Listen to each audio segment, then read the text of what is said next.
한 번도 접해보지 못한 완전 생소한 언어도 바로 회화부터 하면 될까요? 어서 구독 누르라고. 와.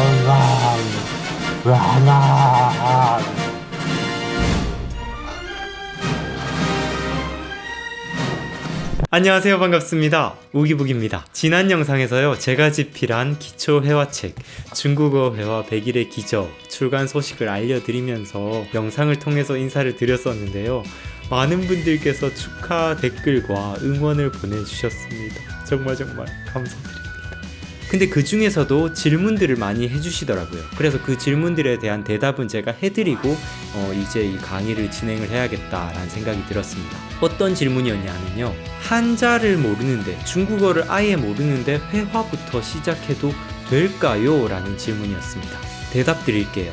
네, 한자를 몰라서 회화를 못하는 게 아니라요, 회화를 공부하시다 보면 한자를 한 글자 한 글자 자연스럽게 알아가실 수가 있습니다. 그래서요, 한자를 몰라서 나는 회화 공부를 못해 라고 생각하지 않으셔도 돼요. 회화 공부를 하시면서 한자를 그냥 재미있게 익혀나가시면 됩니다. 많은 분들이 오해를 하세요. 한자를 많이 익혀놔야 중국어를 공부하기에 편한 거 아닌가? 네, 편하긴 편합니다. 그치만 정말 많이 돌아가는 겁니다.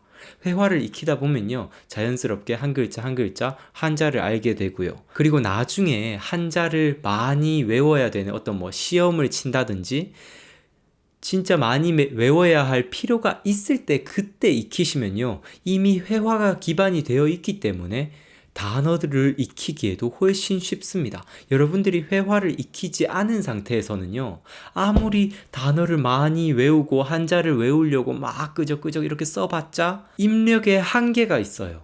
왜냐하면 한자 자체가 친숙하지 않기 때문에요, 단어를 외우는데도 정말 고역인 것입니다. 여러분들이 영어 단어를 외우는 것과요, 아니면 프랑스어의 단어를 외우는 것과 같은 뜻을 가진 단어 10가지를 외운다 해도 영어 단어를 외우는 게 더 쉬우실 거예요. 왜냐하면 영어가 더 친숙하기 때문에 그렇습니다. 그래서요, 먼저 회화를 하시면서 이 언어를 조금 더 친숙하게 닦아 가시면서 나중에 필요할 때 단어를 더 많이 공부해 가시면 더 효율적이란 걸 말씀드리고 싶어요. 그리고 또 다른 질문, 따로 단어 공부, 문법 공부를 하지 않아도 되나요? 라는 질문들을 또 올려주셨는데요. 네, 따로 하지 않으셔도 됩니다. 저와 공부하시면서요, 책 안에 회화 문장 안에 녹아있는 단어들을 하나하나씩 익혀가실 수가 있고요. 그리고 문법도 제가 재미있고 쉽게 설명해 드릴 거예요. 그래서 여러분들이 회화 공부하기 전에 어느 정도의 단어를 익히고 어느 정도의 문법을 익히고 나서 회화를 하는 게 더 효율적인 게 아닌가라고 생각하실 수 있는데요. 아니요, 또 돌아가는 격입니다. 회화를 먼저 하시면서 그 안에 녹아있는 단어와 문법을 익혀 가시고요. 그러다 보면 나중에 심화 과정에 그런 단어와 문법들도 자연스럽게 난이도를 올려가실 수가 있습니다. 그리고 한 가지 또 정말 이번엔 좀 길게 답변을 해드려야 할 것 같은 그런 질문을 올려주시기도 하셨는데요. 박진우님께서 댓글을 달아주셨어요. 제가 먼저 댓글을 읽어드릴게요. 출간 축하드립니다. 꼭 구매할게요. 아이고, 감사합니다. 처음에 시작할 때 회화책을 보고 문장을 외우는 것이 완전 낯선 언어를 공부한다고 해도 적용되는 것인가요? 예를 들면 아무래도 영어는 정규 교육 과정을 거치면서 단어와 문법, 그리고 몇몇 표현들은 익숙하게 받아들일 수 있다고 생각합니다. 중국어 같은 경우에는 제가 그냥 성조가 있다는 정도만 알지 잘 알지 못합니다. 중국어 공부를 시작할 때에도 다른 베이스는 필요 없이 중국어 회화책 한 권으로 똑같이 시작하면 될까요? 라고 이렇게 질문을 올려주셨는데요. 이 질문에 대한 대답은 중국어에 제한하지 않고요, 다른 모든 생소한 언어들을 포함해서 설명드리도록 하겠습니다. 한 번도 접해보지 못한 완전 생소한 언어도 바로 회화부터 하면 될까요? 제가 외국어 공부법 영상을 올려드리면서요, 시험을 코앞에 두고 있거나 아니면 독해 능력, 읽기 능력이 필요하다는 이런 목적성이 있는 경우가 아니라면요. 그냥 여러분들이 언어를 익히고 싶으신 거고 회화, 말하기를 잘하고 싶으신 것이라면 반드시 언어는 회화부터 공부해야 된다라고 누누이 말씀드리고 있었어요. 어떤 생소한 언어든 상관없이요. 모든 언어에 해당되는 겁니다.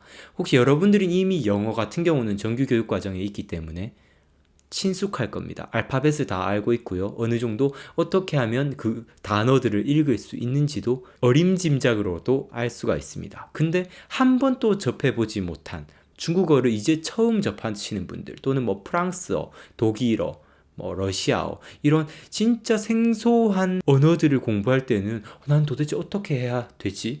생소하고 답답하실 수 있는데요. 원리는 똑같습니다. 제가 말씀드리는 공부법을 어떤 언어든 다 똑같이 접목을 시키시면 됩니다. 언어를 익히는 건요, 모국어든 외국어든 똑같은 원리로 진행이 되는 거예요. 물론 각 언어별로 서로 유사성의 차이들이 있기 때문에 예를 들어 한국어와 비슷한 계통의 언어들은 한국인들이 타 언어보다는 더 빨리 배울 수 있을 거예요. 그런 속도 차이는 있을지언정 우리가 언어를 배우는 이 공부법의 핵심 원리는 똑같습니다. 자, 그렇다면 접해보지 않은 뭐 프랑스어라든지 아직 중국어를 한 번도 접해보지 못하신 분들도 이렇게 회화책으로 공부를 하면 될까요? 네, 시작하시면 됩니다. 근데 조건이 하나 붙습니다. 발음 체계를 익혔다는 가정하에 이 회화책으로 들어가실 수가 있어요. 발음 체계가 뭘까요? 발음. 각 언어에 철자들이 있다면요. 그 철자가 어떻게 읽히는지, 그리고 이 철자의 소리가 어떻게 듣기는지 기본적인 발음 체계를 알아야 된다는 말씀을 드리고 싶습니다. 영어는 학교에서 이미 우리가 알파벳을 배운 상태고요. 정확한 발음은 아닐지라도 어느 정도 읽는 법을 터득한 상태입니다. 그것처럼요. 생소한 언어들도 막 문법, 막 많은 단어들, 이거는 나중에 일인 거고, 기본적인 발음, 철자들이 어떻게 소리가 나는지, 어떻게 소리가 들리는지, 이 소리, 발음 체계는 알고 시작을 하셔야 기본적으로 듣고, 아, 이런 소리가 나는구나. 원어민의 소리를 듣고 따라 하실 수가 있습니다. 그리고 문장을 보면서도 따라 하실 수가 있습니다. 자, 그러면 처음으로 돌아와서요. 자, 그러면 제가 소개해드렸던 중국어 회화 100일의 기적, 이 기초 회화책을 시작을 하기에 앞서서 발음 체계를 배워야 할 텐데, 그럼 전 중국어 발음을 어떻게 배워야 합니까? 라고 궁금해 하시는 분들이 있으실 거예요. 빨리 대답해라! 걱정하지 마십시오. 제가 이미 우기부기 중국어 채널에 가시면 중국어 발음 영상을 1강부터 13강까지 아주 자세하게 설명드리는 영상을 이미 찍어 놨습니다. 그래서 여러분들이 그것만, 제가 정말 자세하게 설명을 드렸으니까요, 그것만 듣고 바로 따라오시면 되세요. 바로요. 13강의 강좌 뭐 몇 분 안 되거든요. 한 강좌당 10분에서 뭐 15분 사이니까요. 그 영상 13강좌 재미있게 제가 설명을 드리니까 여러분들 그냥 한 강 이렇게 보시면서 따라오시다가 바로 이 중국어 회화 100일의 기적 따라 붙으시면요, 이 안에 있는 내용들도 여러분들에게 자세하게 상세하게 한 강 설명을 드릴 거예요. 그래서 걱정하지 마시고요, 저와 함께 재미있게 공부해 보셨으면 좋겠습니다. 네, 오늘도 시청해 주셔서 감사드리고요. 여러분들의 궁금증에 해답이 되었으면 좋겠습니다. 저는 다음 영상에서 여러분들께 또 인사드리도록 하겠습니다. 감사합니다. 우기부기 손수욱이었습니다. 뿅! 합니까? 라고 궁금해 하시는 분들이 있으실 거예요. 빨리 대답해라!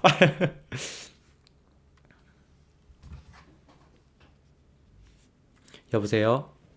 네, 안녕하세요. 커튼 주문 주셔서 연락드렸습니다. 아, 예. Don't make the same mistake twice.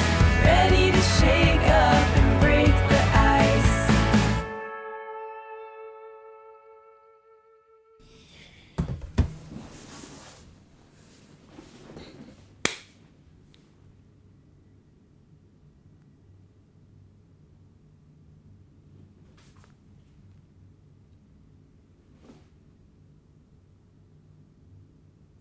그러면 저는 중국어 발음을 어디서 배워야 하나? 그러면 저는 중국어 발음을 어디서